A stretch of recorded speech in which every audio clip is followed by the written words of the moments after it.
tried to happen. If that's what you want to do, just go and do it and see what the outcome is. Right. Not that's what they not on my watch. That's what it is. Exactly. Yeah, we ain't allowing none of that. So we ain't saying prison has to be friendly. Right. But at the same time, you're not gonna take advantage of these young black men in prison. So basically, that's exactly how my time started, how it went, and so you did that for how many years? 13 years. 13 years. Yes. I did that for 13 years. And obviously we see you sitting here, so we know that you did go back. So tell us about so I guess you had a lawyer or someone you reached out. So well, basically what happened was I'm sitting in prison, and the best thing in Dallas County history or Texas history happened. Dallas County elected the first African American district attorney in the state of Texas history. Mm-hmm. He broke the barrier. It was not an African American head DA in Texas until Craig Watkins won. Oh, okay, yeah. Mm-hmm. So I'm sitting in the day room watching it on TV because we like, this dude is not going to win. Right. That was Red County. Yeah, right. Right. He's not going to win. And then when we saw him win, the prison erupted like we won a prison Super Bowl. Right. Because we felt like now we have someone in position that can help us. That knows the struggle of being an African American man in the court system. Mm-hmm. And the first thing he said is going to be some changes made. Mm-hmm. For anybody that's looking to get their cases overturned via DNA, send them to me. Right. And I was like, man, this dude seemed like he for real. Mm-hmm. So now I'm sitting down. Next thing you know, it's like 3 months past, 4 months past. I done seen at least 8 people from the prison I was on get exonerated through this DA and this same attorney, same prosecutor, because they came up with a unit called the CIU. Okay. It's called Conviction Integrity Unit.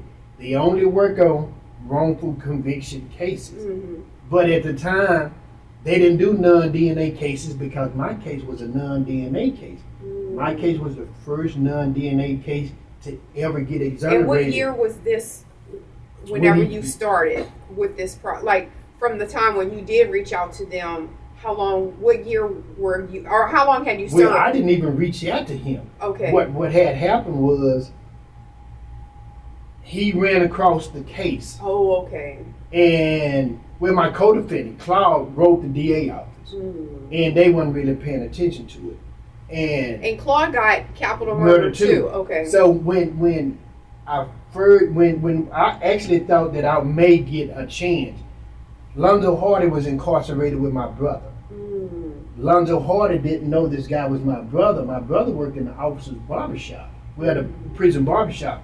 Don't you know Alonzo Hardy went into the prison barbershop, sit in my brother's chair, and told him about the case him and D-Mike did.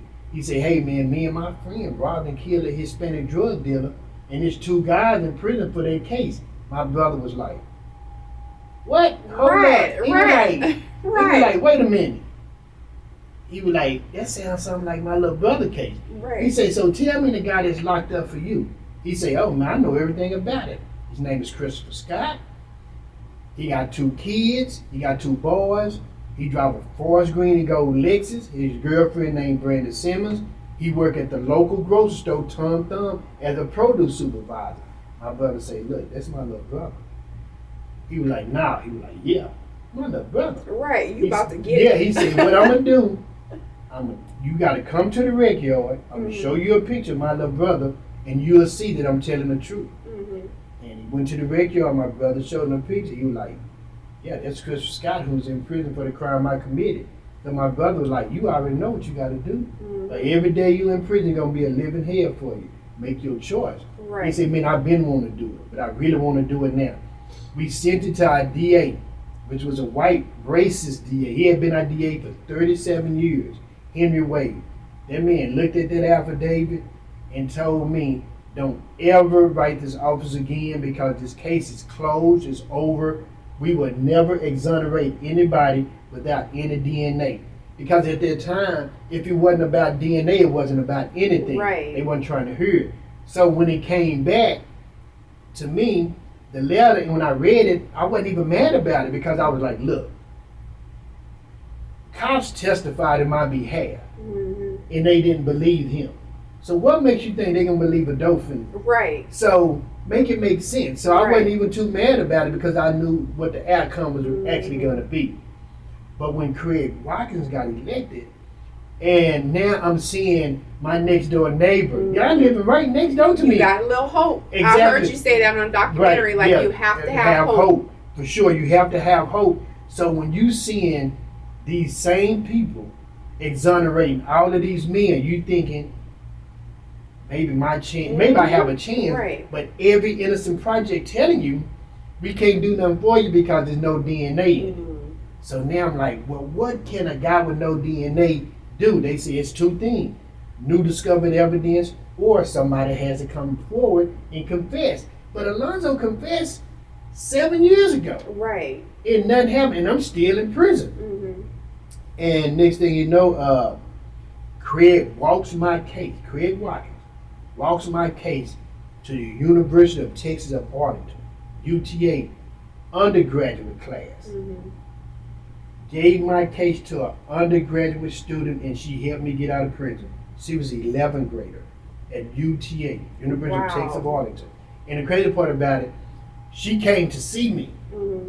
And this reminds me so much of the Hurricane with Denzel Washington. Yeah, I mean, because it was if the guy didn't read his book, he would have. It was him. Yeah, he never did it. And the student came to see me, and they were like, "You got a legal visit." I'm like, "Okay, cool. You get legal visits. Sometimes people playing like they want to help you." And I walk in, I see this little white girl, spiky hair, motorcycle jacket on, and I'm like, "What you want?" Like, who are you? Right. He said, well, my name is Esmeralda. I'm from UTA, undergraduate law class, and what I want you to do is confess to this crime. I'm like, what?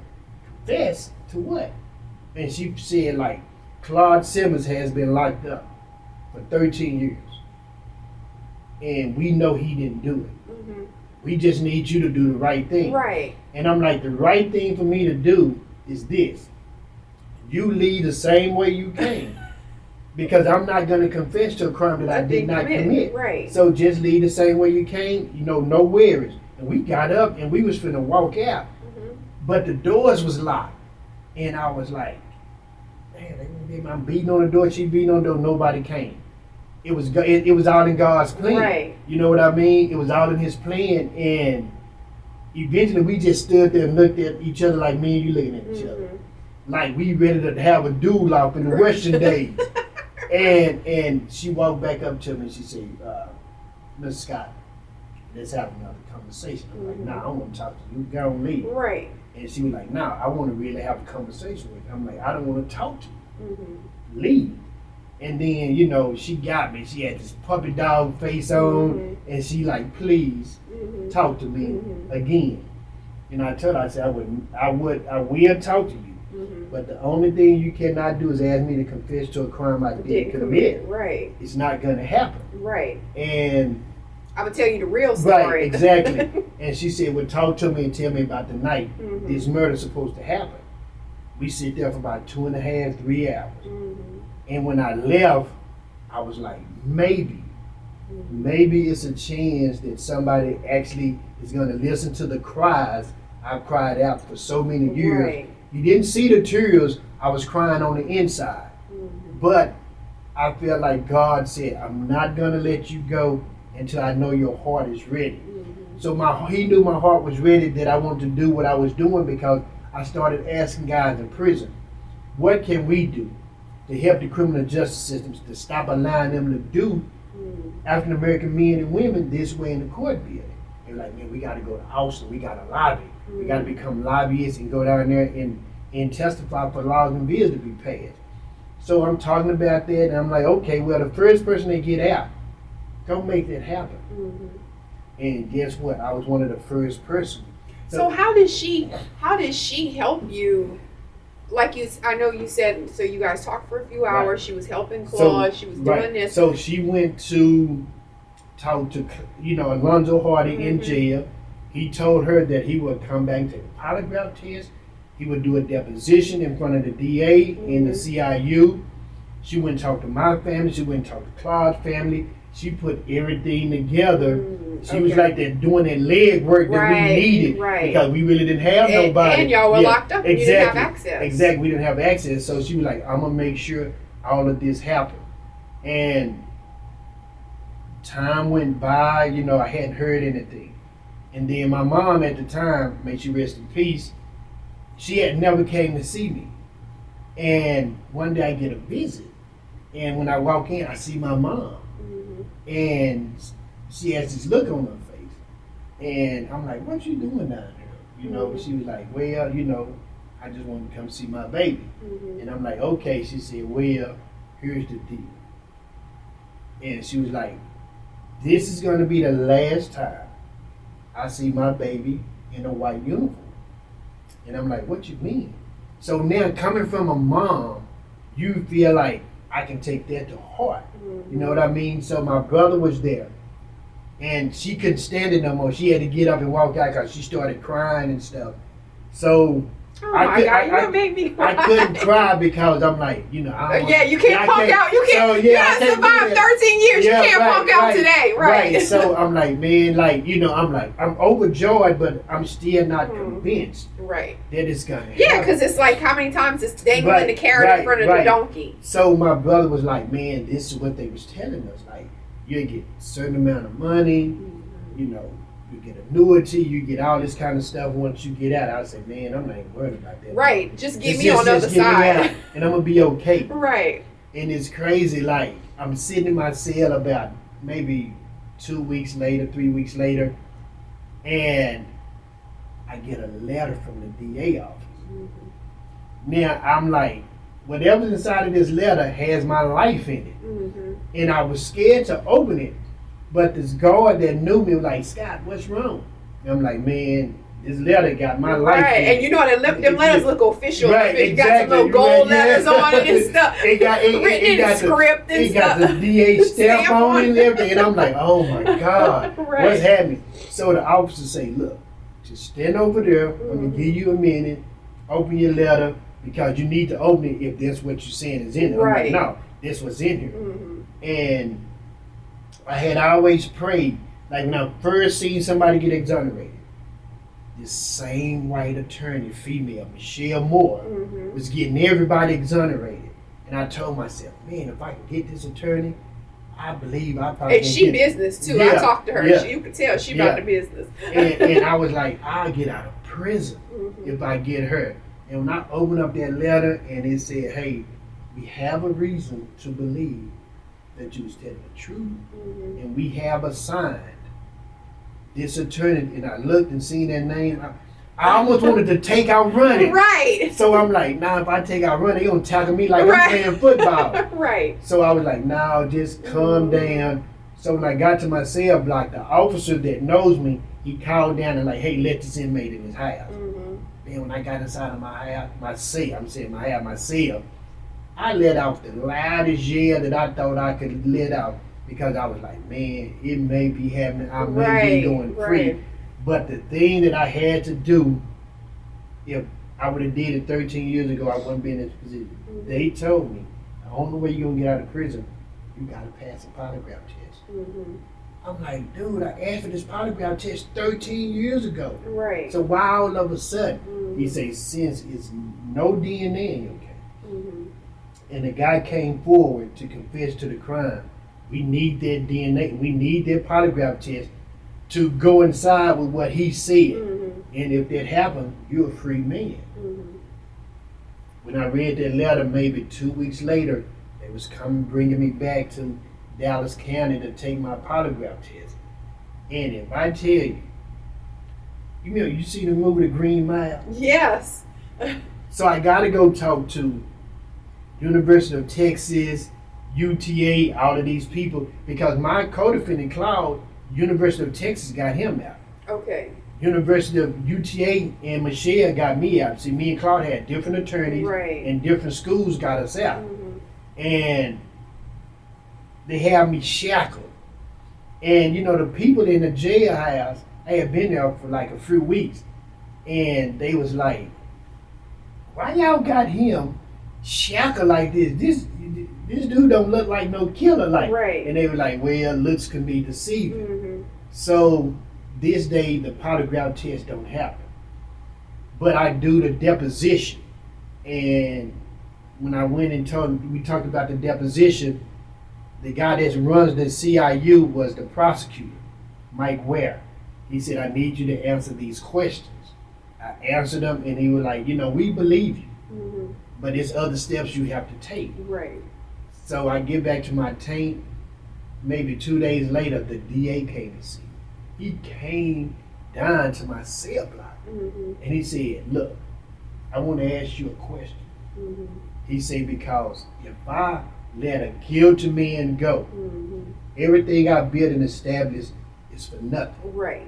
He said, "You're going to be the first person to ever be exonerated via non-DNA. Mm-hmm. And we got to make sure we're It's doing it right. right. It's right." Mm-hmm. And he was like, "Man, tell me the truth. Mm-hmm. Did you have anything?" I said, "Sir, I didn't have anything to do with it. Didn't even have no knowledge of it.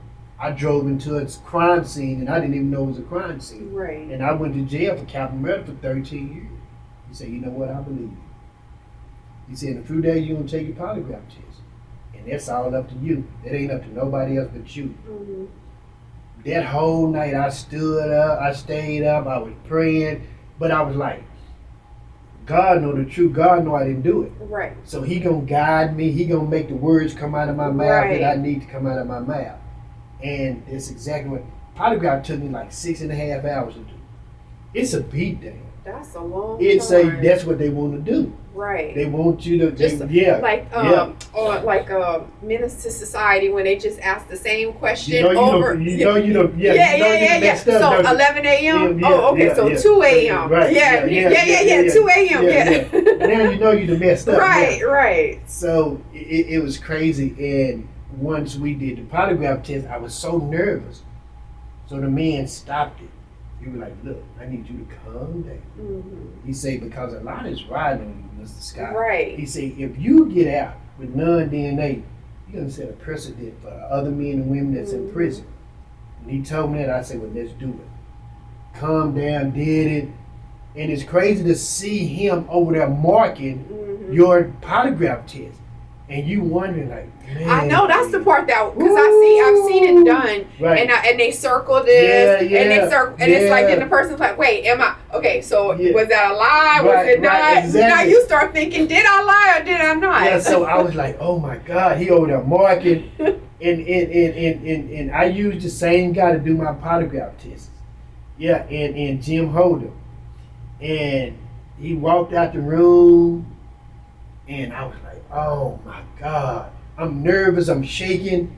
And then he went to talk to the people, and he came back in, and he said, "Well, Mr. Scott,"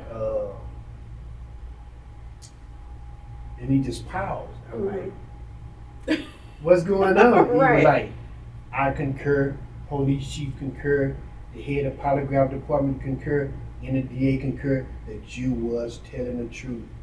I was like, oh my God. Right. Seriously? He was like, yeah. I was like, I already knew I was going to be 10.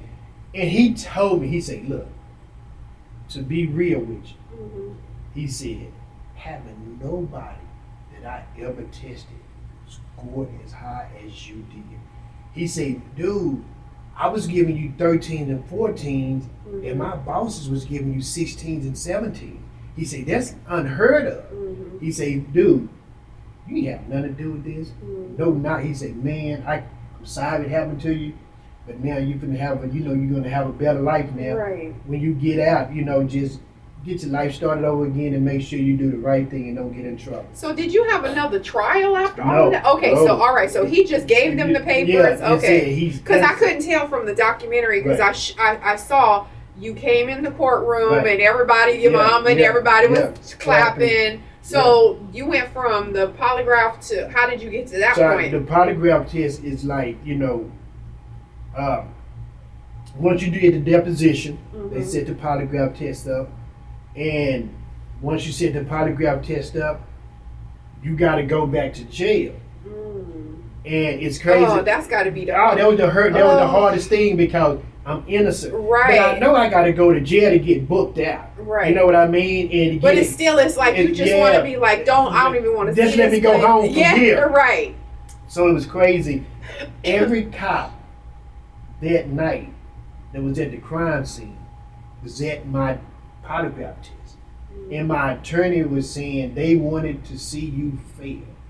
And she said, you know why? And I said it. They didn't want to admit that they made a mistake. Right. And she said, that's exactly. So now they lined up like assembly line. So, they want to shake my hand. And when I walked out, I just stopped and looked at him. And the guy that's he's an investigator in Dallas County now. He was like, look, you don't have to shake nobody's hand. Right. Like, what? He like, what's up? It's a white guy like, shit, what's up? I said, man, I'm not shaking the clown's hand. Right. And as I walk by, my level of petty at that point. Oh, it's up. My chest is poked out. Y'all can kiss right. Yeah. Yeah. And I walked by and I told him, I was like, look, y'all convicted the wrong man. For 13 years. Y'all took me away from 2 kids, was 4 and 5 at the time, that needed their father. And now look, 13 years later, here I am again, and I told y'all that night that I was telling the truth, that I did not commit this crime. And all them, they couldn't do nothing but like bend their head and leave. And I go back to my tank, and I'm happy. I jump right in the shower. I'm feeling good. I'm like, man, I'm gonna go home. Right. But this what pissed me off the most. We cannot release you until we get the person off the street that we looking for. I'm like, what? I'm like, no. I'm a free man right now. That's not y'all had 13 years to find him. Exactly. And they were like, we close to getting him. We know he was hiding in Houston at his brother's place. He said, hey, we got his brother's place, surveillance. I was saying the next few days we'll have him because somebody has already said they seen him going in and out the house. Next thing you know, 4 days later, my attorney Michelle Moore come up and say, your day is numbered. This came 2 days, you'll be a free man. How you feel? I'm like, man, I feel good. Like, I'm ready to go home. Right. And she was like, what is the first thing that you want to do? I said, listen, the first thing I want to eat is a steak. Give me a nice steak. But one of the first things I want to do, I want to sit in the bathtub.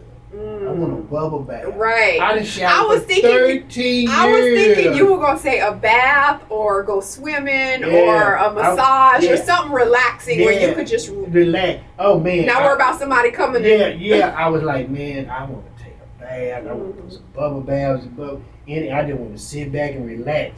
Like they said, Calgon, take me away. Right. I just want my soul to be freed again to where like I could actually understand what's happening to me now. And that was the logistics of, in the day that I was exonerated. Oh, that was the best day ever. That 1,000-pound brick was finally off my back.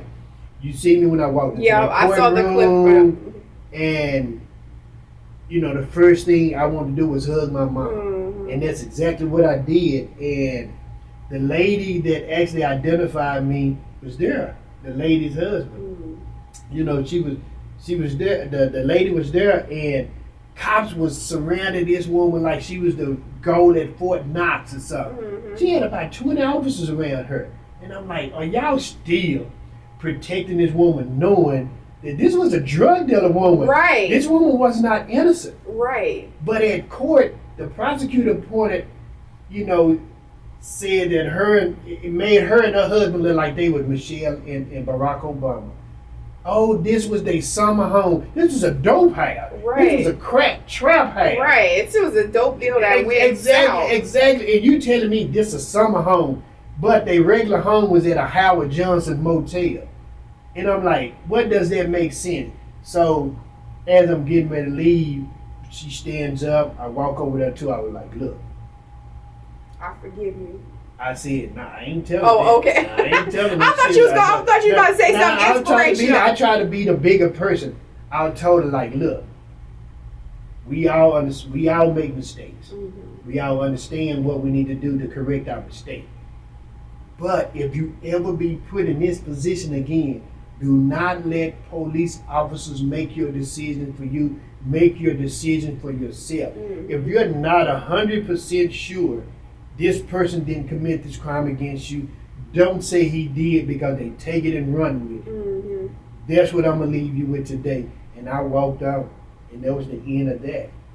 Now let me ask you this, because I did see, I think it was I read something, I not saw it. So I read an article someone did about you, and they talked about you actually meeting the guy who committed the crime. And you went into prison and you met him, and they were like, did you shake his hand? Was it? So for me, I'm just wondering, because I see both sides of it. Like the bigger person side is, listen, I'm happy you finally came through and took your charge and got me out. But then the other side is like, screw you, because you knew that I've been locked up for 13 years for something that you did. So of course you went to the petty side. But tell us about that, because I think that's something. That was a moment. Because now you're going to be locked up in a room with a guy that took 13 years away from your life. And you know, and also to remind people, you had nothing to do with this. Like, this wasn't, we were in a crew and I was in the back, or I was driving the car, and you had no clue. Knowledge, so so your petty on this side made way more sense. Exactly. So when I walked in, you know, I told him, like, you know, you destroyed my life. You know, you took, you know, me away from my kids, and they didn't deserve it. You know, I told him, you know, I can forgive, but I can't forget. I told him, you know, I don't like you. I think you're a coward. You know, because you could have came out sooner and said you did this, but you didn't. But at the end of the day, I get to leave here, jump in my Mercedes S550, drive home, and eat me a $50 steak with potatoes and all the dressings and fixing, and now you got to go back to your cell dressed in all white, wondering what's on the menu for you to eat. Now take that with you, because I'm a free man and I'm gonna walk out and you still incarcerated. So now the officer pulls me to the side that's in the room. He say, look, I'll give you 10 minutes with this guy. He said, I'm gonna go out and lock the door. Whatever you want to do, do it. He's like, I don't care. Right. He said, for me listening, what happened to you? Right. He said, dude, I would give you this pleasure. I said, nah, that ain't what I want to do. I'm looking for closure. Right. And this is my closure. Me, you know, having a conversation with him, showing I'm the bigger man, but also I'm going to be real petty with you. Right. You know what I mean? I'm going to let you know what I'm going to go jump into, what I'm finna go eat, and you already see how well I'm dressed. So now, you know, it's not an issue. Right. You think you took my life, but I have it back. But now your life is gone. Right now, your life has been gonna destroyed. Serve your time. Yeah. Right. But so he had to start. He didn't get no time. So they gave him immunity, and he didn't have to do no time. In a guy that actually pulled the trigger, he got 5 years. And he didn't do none of their 5 because they suspended his sentence and let him walk free. So you the only one that did Me time. and Clyde was the only one that did time for that crime. Yeah. That is crazy. Yeah. So, okay, so how did you decide, like you said, now you were, when you were in prison, you were like, okay, so now we have a thing to do. Now who's going to make a change or whatever. So how did you decide that you were going to do that? And not only that, but what I ask people, because I know that when people listen to my show, I always try to give them the tools where they can do things. Because I see things or I hear stuff and I didn't know something was a thing until I hear someone else talking about it. Or I didn't know that you could even do that, or that how did you even figure that out? So I always ask that, because someone might be like, oh shoot, I'm affected by that, or so how did you get that? So where it all started from, waking up every morning in prison knowing you're innocent, but every time you walk outside your prison bars, another person that looks like you is saying the same exact same thing. So what I told myself was, man, I want to help other people that's in this position that can't help themselves. Mm-hmm. I said, look, I'm going to get out and start my organization called House of Renewed Hope. And I was like, the prison was my house. Mm-hmm. But all at the same time, I had the hope, Mm-hmm. you know, that something like this would happen to let me see a better day. So that's how I came up with the House of Renewed Hope, because we needed that renewed sense of energy, you know, to, you know, make sure, you know, it pushed us along the way. And I was like, man, I'm gonna start investigating cases of men and women that was wrongfully convicted. So I had to go to school. I went to UTA, the same school that exonerated me. Me and all the three men, the other two men you see in the documentary, we got our private investigator license. So I was like, okay, now we legal. Now we can actually go out and seek and find these people that was wrongfully convicted. So what did I do? Everybody that was a part of my exoneration, I brought them on board, from the attorney, the prosecutor, the investigator. All of us work on cases together. So I was like, who better to get to assist you than people that actually created this thing and know what it takes to get men and know that how to get the job done, basically, and knowing, right? And knowing what it takes to get Right. men and women, you know, exonerated. Yeah. Okay. So, I guess what my last question is, because I love your story. I love that, and I always say, for anyone, sometimes you don't know your purpose in life, Right. And I'm gonna tell you, sometimes you find out a shitty way, Right. Like you just like, you know what, Lord, now you could have just sent me some other side. You didn't have to do all of this. It's crazy, but don't you know that they had, you know, my mom was real religious people, the whole family. This was predestined that I was going to go through this already. When I was 6 years old, I met my auntie's house, running through the house, and they having a prayer meeting. And the head prayer master told me to stop. And he said, hey, I just felt something. I want to pray for you. And I'm like, what? And then I look at my mom and she's like, boy, you better let that man pray for you. Right. What's wrong with you? I'm like, yes, sir. He said, I'm going to tell you why. He said, when you ran through, I felt a spirit hit you. He said, I'm going to tell you right now, you're going to go through something so trying, so terrible, that the only thing that's going to get you out of it is the faith you have in God. Being 6 years old, 7 years old, that don't he's make just no like, sense. I'm running around right. the alley, I'm just doing my thing. Right. So now it's like 17 years later, that pastor's son told me the same exact thing. My dad's funeral, his son is, you know, doing a sermon, and I walk through the house, and he tell me like, hey, come here, son. I'm like, what's going on? He was like, I just felt something, I need to pray for you. And it's crazy. Soon as he say that, here come my mom, coming around the corner, and I'm like, what you mean? He like, I want to pray for you. And then he told me the exact same thing. You're going to go through something so trying and so terrible. The only thing that's going to get you out of this is the faith you have in God. And I want to pray for you. We had hand. That man told me, I want to see you in church Sunday. I said, I'm going to try. He said, no, be there. I said, I'm going to try my best. He said, because I want to tell the congregation what I felt. And you being a young man, that this is something that we really need to take serious. I ain't go to church. 2 weeks later, I'm in jail for capital murder. So now this is where really everything changed for me. My mom wrote me. I'm in prison maybe 4 years, 5 years, maybe a little longer. And she said, don't you remember what Brother Wortham and his son told you? And I didn't even remember. And she had it at the bottom. She said, you're going to go through something so trying and so terrible. Faith you have, only thing going to get you out of faith you have in God. Everything came back to me like they said it yesterday. Right. And her little message at the bottom was like, remember this. God said, have the faith the size of a mustard seed to move mountains. He said, it may not move mountains for you, but it's going to move them prison bars. Whatever you're doing in prison, leave it alone, stop it, and give your life to God. And once I read that letter, everything in my life changed, and I was home, years later. I was like, wow, that's crazy for somebody to predict this was going to happen, and it happened.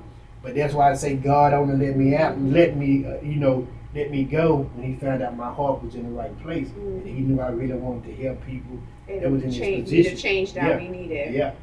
So how can people that are listening support you and your cause, and do you have social media handles? I have a House of Renewed Hope Facebook page. I'm on H Renewed Hope on Twitter. I have a House of Renewed Hope also Facebook page, Twitter page, so they can find me there, or you can go to www.houseofrenewedhope.org. That's like a website of mine. You can go there. It has, I take interns if you want to intern with the organization, if you want to donate to the organization, because the last DNA test I paid for was $12,000. And come to find out the guy actually did it. So that was a wasted $12,000. You know what I mean? So those are the type of things that we need, because you look at DNA tests, they go from anywhere from 10 to 50 grand. Even like polygraph tests, they anywhere from 1,500 to $5,000. So I done paid for like 2 polygraph tests as well. So it's a lot of money goes into it, but I just feel like God gave me another chance at life. He gave me this income where I can afford to try to help other people. That it comes out of my pocket sometimes, and sometimes we get donations enough to pay for things. Right, at least offset the cost. Okay, all right, good. So you can support obviously monetarily, and then also always looking for laborers that can help. Right. So that's good. Looking for somebody to run my social media platform and everything. Okay. Yeah, for sure. Yeah, because that's where that's why I was like, you have some social media handles, because even having Instagram and like you said, Twitter, that reaches so much further. Because people can share those stories, share those clips. That's why I said, even for us, I want to make sure we have some clips that we can share on, or people can share on my page with sharing your story and how you're making a change. And go to Exoneration Nation Podcast. It's on YouTube. It's on Spotify and Amazon Music. And listen to all the incredible interviews I've done with judges, prosecutors, DAs, and state representatives. Okay, all right. So anything that you're working on right now? Yeah, like a case I'm working on now where I was wrongfully convicted for 34 years. He ended up making parole. But once he made parole, we picked up his case, and they wanted fingerprints analysis did. We did the fingerprints, came back, not him. So now we're looking for one key witness in his case, and we found that key witness, and in a couple of weeks, we'll be able to go talk to her, and if everything goes right, that man will be exonerated hopefully before the summer is out. Okay, I love that. And so I know I've said before when I talk to someone, but the difference between exonerated and paroled is totally different. When you get exonerated, you just get kicked out of prison. It's no support system there. You don't have a parole officer. You don't get the $50. They don't help you search for jobs like parole officers do. They don't try to place you in housing or anything like that. Being exonerated is just like, hey, we sorry for the mistake we made.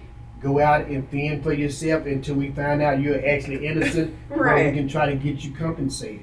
It's a totally big difference. Okay. Yeah, so that right there, coming out, not being around for, like you said, 30 years, the whole world has changed in 30 years, and you have no support system. So, okay, just want to make sure we define that so people knew what that was. Because they're like, oh, all right, whatever. Well, you get, don't you have a halfway house to go to? No, you have nothing. Yeah, nothing. You better be happy you have some loved one still alive, to be able to take care of you and help you, in your time of need. And I close with this. If you ever be called to be on a jury panel, do not ever pass it up. Because just your one vote alone can stop an innocent man or woman from going to prison, or worse yet, going to death row. That's good closing. That's good to know. So, okay, so y'all stop lying like me when they... All right, Christopher, I'm going to go next time. I got to make sure I call y'all out on that, man, because that's so detrimental. Just imagine if I had at least one African-American person on my jury panel. Right. Because mine had to be a unanimous decision. Mm-hmm. If it was one person said no, it's a hung jury, now it's a mistrial. Right. Yeah. All right, so that is Christopher Scott, you guys. Thanks for having me. I appreciate Yes, it. Take thank care. you. All right. Appreciate it. That's so great. Oh my Thank God, you. you got me about to cry and stuff.